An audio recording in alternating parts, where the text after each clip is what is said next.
Okay, so here we are going to work on the last panel, and just to make sure we have our idea clear. So we set this one, we set to be actually 3,000 by 3,000. We changed it there, but I just didn't save my drawing, so we did this one to be 3,000 by 3,000 right there. We did a change there. So this one is 3,000 by 3,000. The last one, they're rendering with 3,000 by 1,000. I know that the image needs to have about 3,000 pixels across.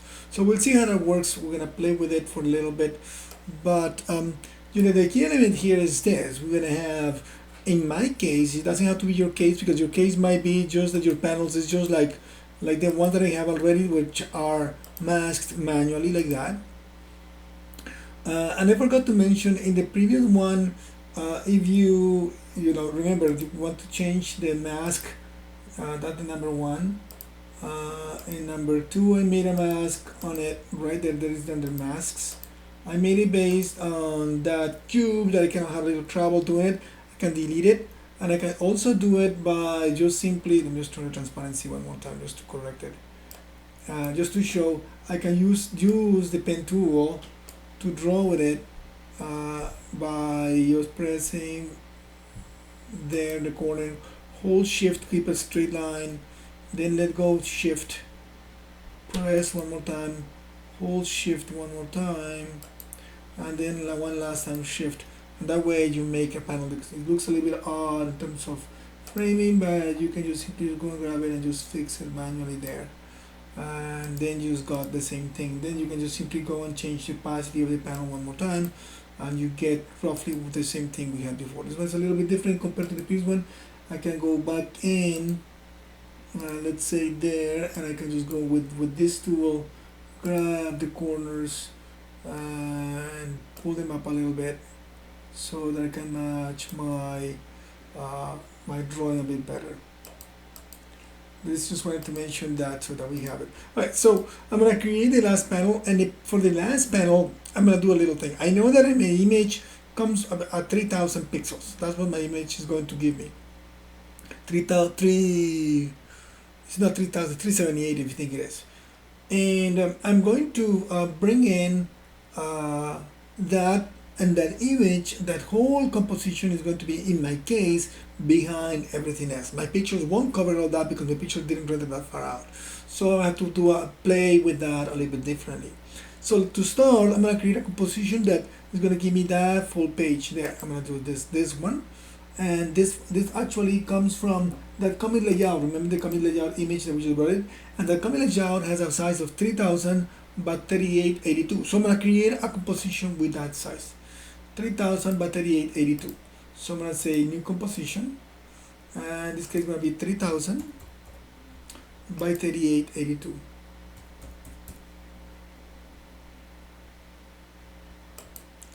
That way I get, if I zoom out, that should be the same page that I was seeing before. The rest, I can use my comic. I'm going to rename it actually. I forgot to put name. So this was going to be panel underscore 03 comp. Let me fix panel 1 so that we'll have all of them to say the same naming convention. 01 comp. There we go. So panel 03 comp, I can just bring in there. If I want, just for reference purposes, I'm gonna bring the comic book layout there just to have it there, so that I know where I'm gonna be placing my objects. So let's start by putting in there. I'm gonna bring in all the assets from that. So I'm gonna create a new folder for panel 3, panel 03 assets, and the same way we're going to bring there all the objects into the folders. Once they file, import multiple files, and same trick. Let me start from the top again. View ambient occlusion, and then diffuse, and then I'm not using shadow matte. Let me just bring them in just in case I ever decide to add them somehow. And then shadow matte, and you decide what you want and what you don't want. You know, it's up to you. What you're the designer of your motion comic, so you're the one who decides what goes in it. As long as it looks good, it looks believable. You know, you just want to have some fun with it. The tune line, and then the transmission. Right, so all of them came down. I'm gonna just close that. Same thing here. I'm just gonna make sure this one, the ambient occlusion is fine. This one is the diffuse, so I'm going to rename that one, and this is called diffuse. Diffuse.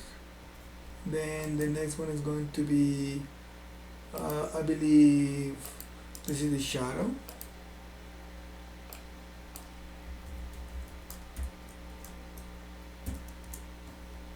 And this one is going to be shadow map.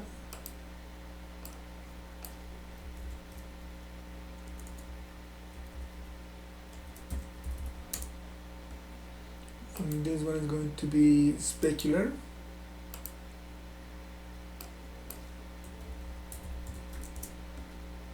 And this one is going to be my subsurface scattering.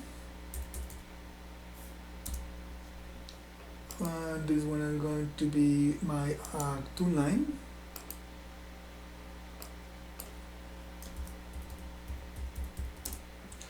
And the last one is going to be probably my emission.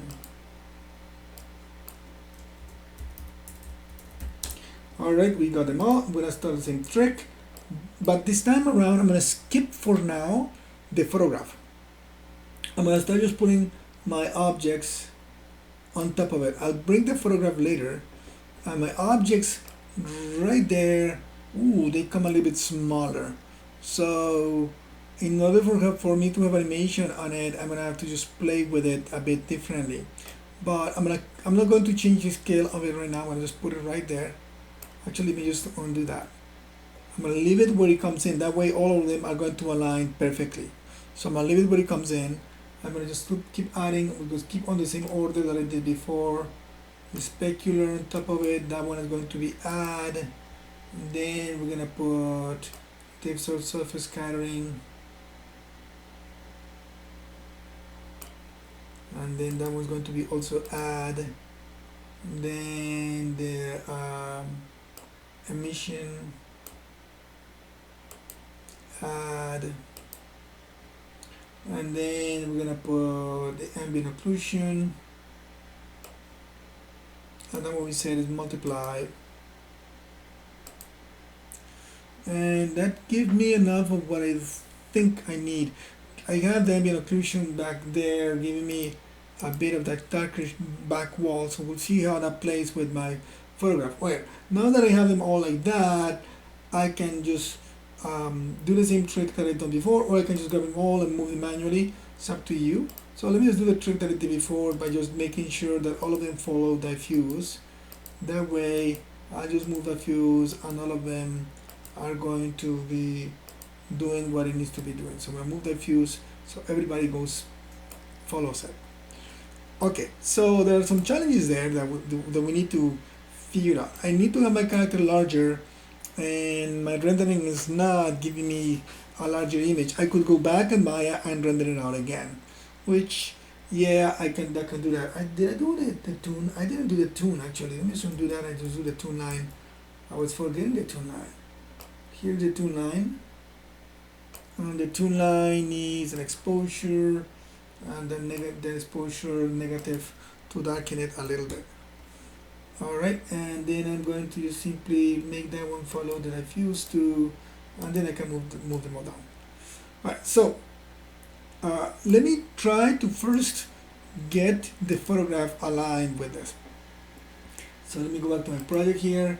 When I got my photograph, I'm going to put it right on top of this. The photograph is right there, and the photograph sort of, I can try to match it with the ambient occlusion there the best I can, and not too bad. That one gives me a bit of an effect there, and of course is not covering the page. That's one thing. The second thing, it's going to be the character is not that big enough, so that is going to be a little annoying. But I'm gonna try to see what I can do about that. So I'm going to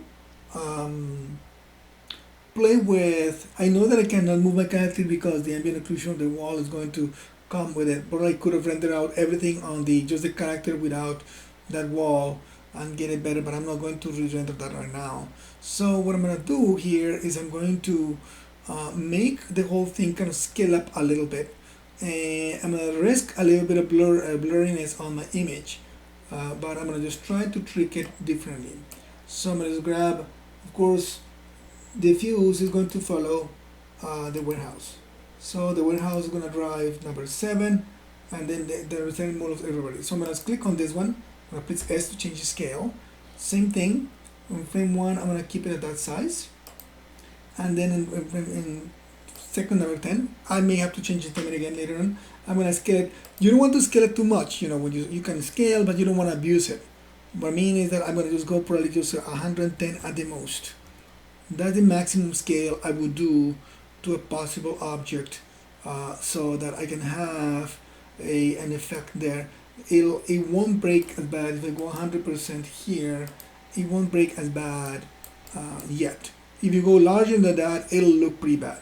But at 110, you are okay. Still, I'm gonna just be safe, and I'm gonna play something else on top of it. So let me just go a little bit smaller here, just to see it. So I'm going to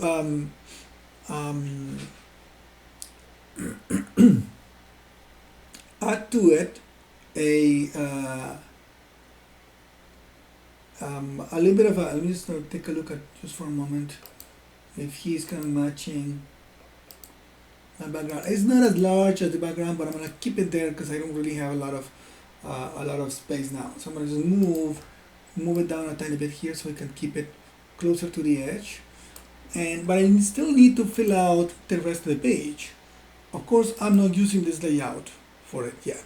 So what I'm gonna do is I'm gonna fill the page with just pressing my spacebar here so I can see the full page, with a solid. A solid is just simply a flat solid object that actually can be done with the rectangle cube again without having any selected.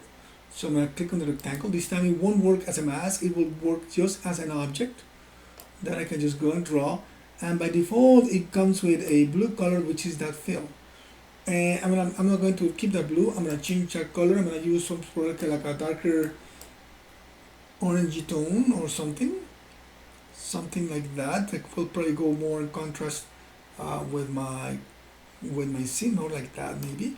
I'm gonna try that. I'm gonna put that shape behind my warehouse.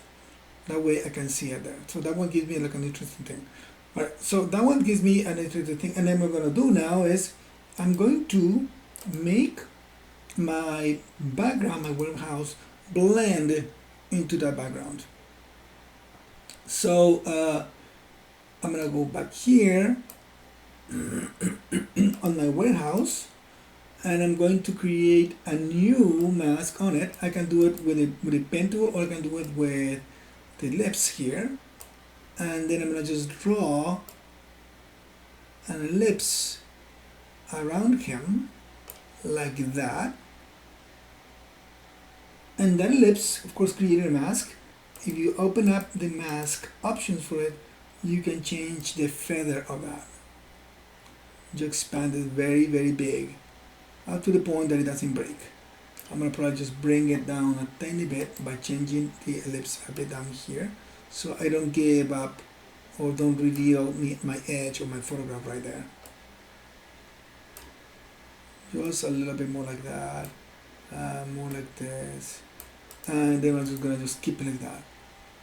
So I've been able to create a backdrop that kind of gives me kind of a background, and my object is still kind of blending, getting a bit closer to it. Additionally to that, I want to bring it to the other composition, and I'm going to do a little extra thing to it, but for now I'm going to keep it like this, and I'm going to go back into my composition and just save my file just in case. I'm going to go to my master composition, and I'm going to bring in here my composition panel number 3. I'm going to put it right on. The one actually has to be below everybody because it has to be underneath everybody. It's huge. So actually that's not too bad, because it's going to allow me to actually, because I was scaling it back down here, it's going to be actually pretty good. So I'm going to just going to change the scale of this one.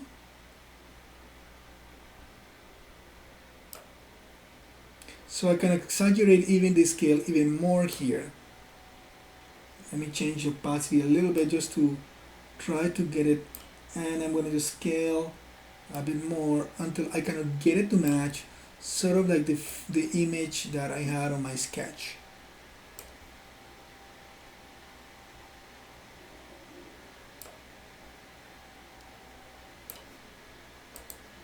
Okay, so I have that, and of course, let me just shrink this one a tiny bit here. And of course that panel 3 is larger than what I was expecting it to be, so I'm going to create a rectangle around it so that it fits the page idea that I have. Oh, not there. I'll do that. I'm going to click on my panel number 3, and then I use my tool, my rectangle tool, to draw on it. When you have an object selected, the rectangle tool becomes a mask, not a solid. So here you have it like that. And see how that looks. Let me just change the opacity of it, just increase it again, and I can now go and hide or get rid of my comic layout in the background, so I get my page showing some of my composition. It got a bit congested, but it does the job of what I was wanting to do. Okay, so I got that. And I'm going to, if I go my timing here, I can see everything is now moving from frame 0 to 10 to the second. So that of course is going to have to be adjusted and offset to match the thing. Additionally to that, I want to do a few little effects to it. So let's say, for example, I want to put a frame around each panel. So I'm going to start by panel number 1. You see that when you click on the mask, you can change some of the settings for the mask. Let me see if I can just do this here. So I'm going to need to change on the layer itself. I'm going to change the layer style. I'm going to give it a stroke to it, and by doing that, just add a layer style that you can see the stroke right there, and that stroke I can open it up. You don't have to do this, but I'm going to just make a white line there. I'm going to change it so that, let me see it, I'm going to just look at it a little bit closer to see how thick it is. It's pretty decent there, so I'm just going to keep it at that size now. I'm going to do the same thing for my other panels, or my second panel, better. Panel number 2. So I'm going to click on that one, right click on the panel there. I'm going to create again a style, stroke, and that stroke is going to be changing it from red to white. I'm using white just to keep it in contrast with the background. Let me just zoom out a tiny bit and look at it. So I got my character kind of moving there, and I'm going to actually now that I have it, go save. And I'm going to just do my camera move. And my camera move, of course, is going to be based on the panel number 3 being the parent of the other ones. So I'm going to see panel number 1 being child of panel number 3 and panel number 2 being child of panel number 3 too. I don't need the comic anymore, so I'm gonna just go back and start moving the scale and the movement, the transform attributes of this one by starting by going scale. I'm gonna go 100% and I'm gonna move it down right there, and I'll put a keyframe on position and a keyframe on scale, and I'm gonna keep my camera there as the panel's moving. I'm gonna just say 4 seconds to move it. Let's try 4 seconds. Move it to the next panel. As I am zooming out, so I'm going to change my scale, just shrinking it down a little bit to reveal more. Maybe the first one I'm going to try to maintain it a bit closer. So let me just make the scale a bit tinier there. I'm going to adjust my scale right here. So I have it as I'm moving here. Maybe I don't start moving it right away. I'm going to just move the keyframe later to hold a little bit, so my camera stays there, and then I start moving and I go to the next one and I hold there. Maybe don't zoom out that far. I'm going to just scale down a bit more and move it a bit more to the center there, so I get to see it more importantly on that one.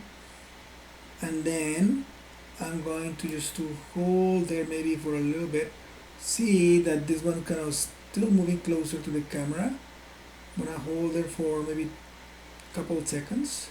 So I'm gonna put another keyframe right there by clicking on these guys. And then I'm gonna move. The last one is gonna be about 3-second move to reveal my whole character. And I'm going to change the scale back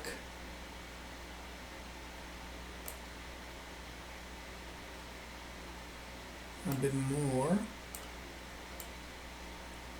push it to the size so you can see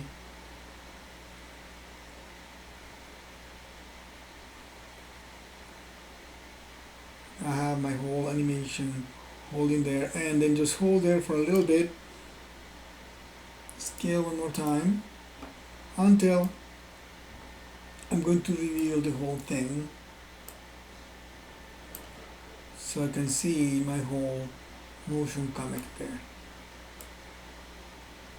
And maybe just so that it doesn't end so bad, I'm going to change from this one here, I'm going to change my rotation so that the last few I'm going to rotate it to kind of give me the sense of that.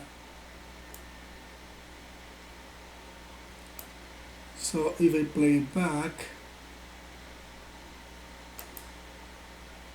it's going to take a few seconds to load up. Let me just let it cache. It's going to go through the whole thing. So here you just got the whole thing cached out. So let me just kind of going through the whole thing when we just play from the beginning again. So go. Some of the motion that I have in my frames are not that noticeable, so I can go back and fine tune them so I can have a bit more animation in them. That right now feel very static. I could go and push them some. Before I do that, I'm going to just click here. I'm going to change my background because my background is too flat. So I'm going to make my background maybe more like a darker ground. I can just simply change the background. I'm going to, or I can create a new solid. And that solid, I'm going to just make it a dark. Let's just keep it a dark blue. I don't mind that color actually. I'm going to say okay. That one's put in the back. I'm going to just put it back there, so I can see it there.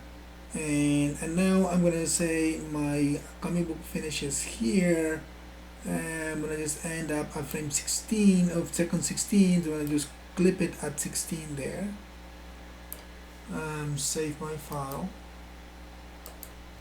Now the last thing I'm going to do with it is I'm going to go and exaggerate a little bit some of my effects back on my panel. So I'm going to start with panel number 1.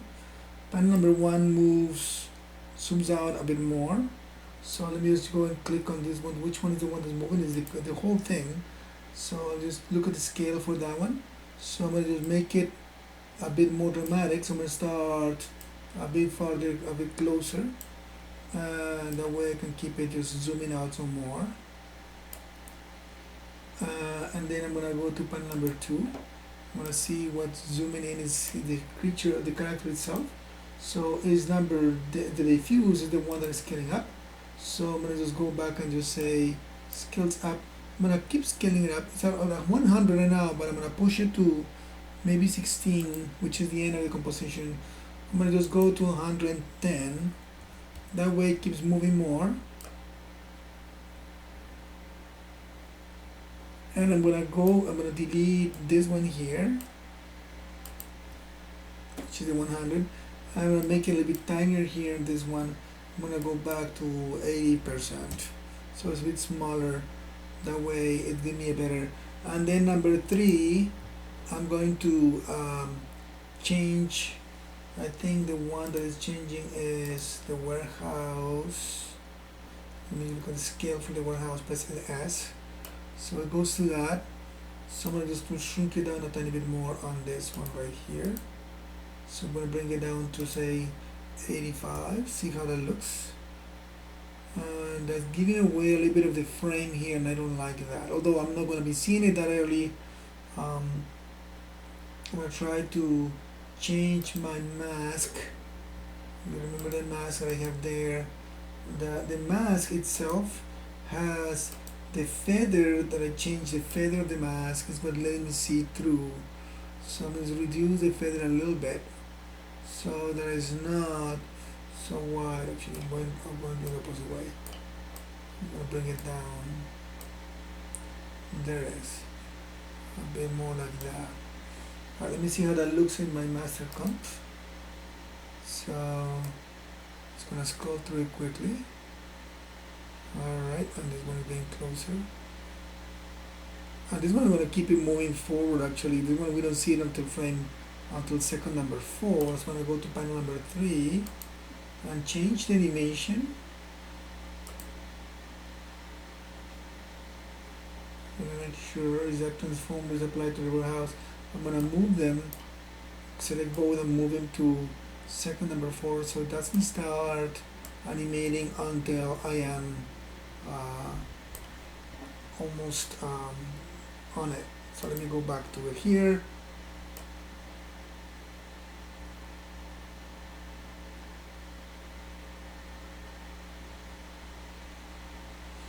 Alright, so let me just save my file.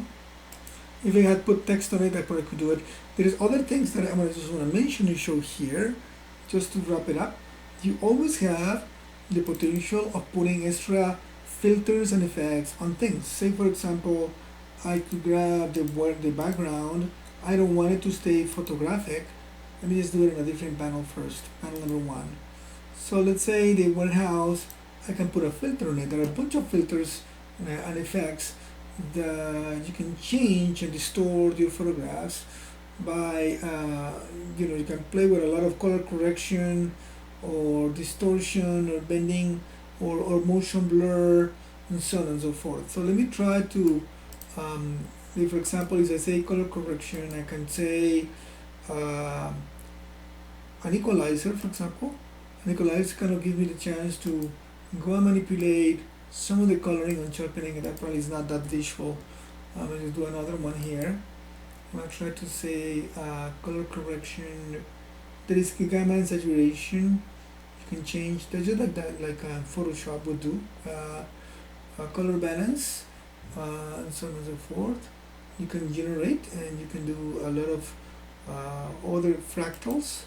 So that one actually is not what I was expecting. And work on the perspective or simulation, you don't want to do that one actually. So I invite you to kind of go and play with them, you know, magnify, liquify.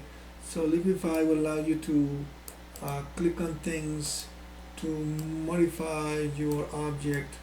Trying to do it, but I'm not showing anything here. So just takes a little bit of a time for it to render it out. But probably I'm not doing it right here, so let me just get rid of that one. Honestly, I'm kind of testing here. You can modify, let's see, distortion by putting ripple effect. If you want to do a ripple effect of kind of deforming your object, you sort of see it like rippling right there. It's not that right actually. Or you can do exploration of just color. So say for example, I was looking for stylize here, that's the one I was looking for. You can try to say posterize, and by posterizing your colors are reducing the number of colors that your image has. Or you can just do another one here under stylize, emboss or mosaic, and then you can just of course change the number of tiles that you want your image to have. You can do sharp color just to sharpen them up a little more. If you don't like that, you can just go and delete it. Or let me just go try the last one. I'm not satisfied with any of those. Let me try the panel number 3. Actually, I'm gonna do it on the master composition. I can try the panel number 3 on that one, putting an effect in blur and sharpen, and I can just do a let's say a radial blur, just like in Photoshop, and I can go and place it closer to what the thing is. And I can change that from spin to zoom, so that my character has a bit of a blur there. If you don't like it to be showing outside of your panel here, we can try doing it actually on the actual composition. Only that the composition is going to want to have a couple of little things there for us to consider. So let's say for example, I'm going to have to grab the blur.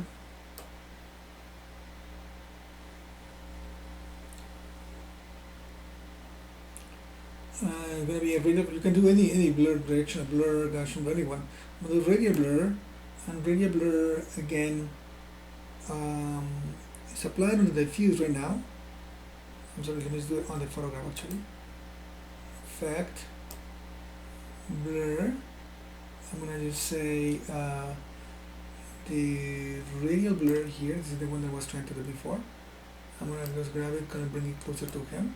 I'm going to use the zoom, so that way I can just zoom it like that, or I can just kind of just play with that.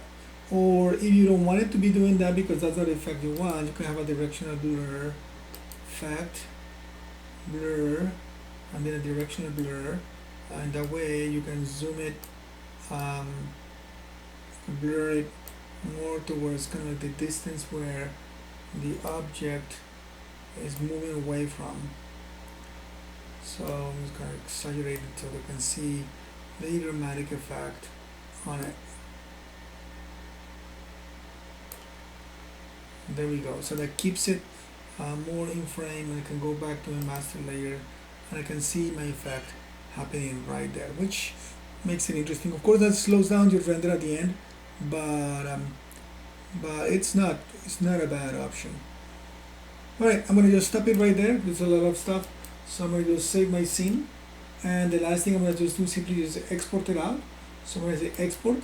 I'm gonna do my render queue, and I'm gonna just make sure that is 1920 by 1080, 24 frames per second, and then I'm gonna keep it right now as well. This is AVI. I'm gonna just put a quick time, but honestly I'm gonna save it as an H264 So master comp, I'm gonna make sure that I know where it's going. So I'm gonna be saving into my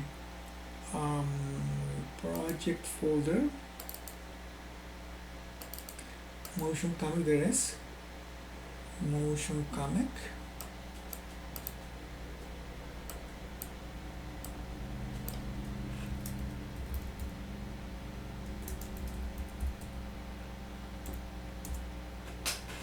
And then I'm gonna say save it one more time, and then I'm gonna just go say keyword in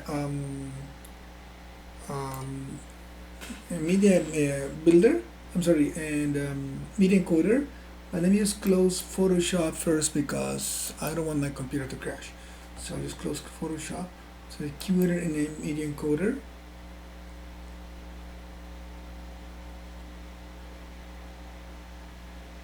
Which is going to give me the H.264 formatting that I want for my final delivery.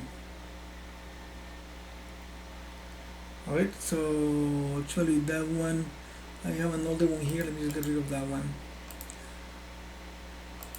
Alright, so here is my motion comic, H.264 already. I don't need to do that. I can just click here and just click on H.264. Hide by bitrate, and then just gonna submit it to render, and then it's gonna take a few seconds to render to go through the whole thing. So we just finished rendering my file, and it's gonna go and look for it very quickly there. And here is my motion comic file, my H.264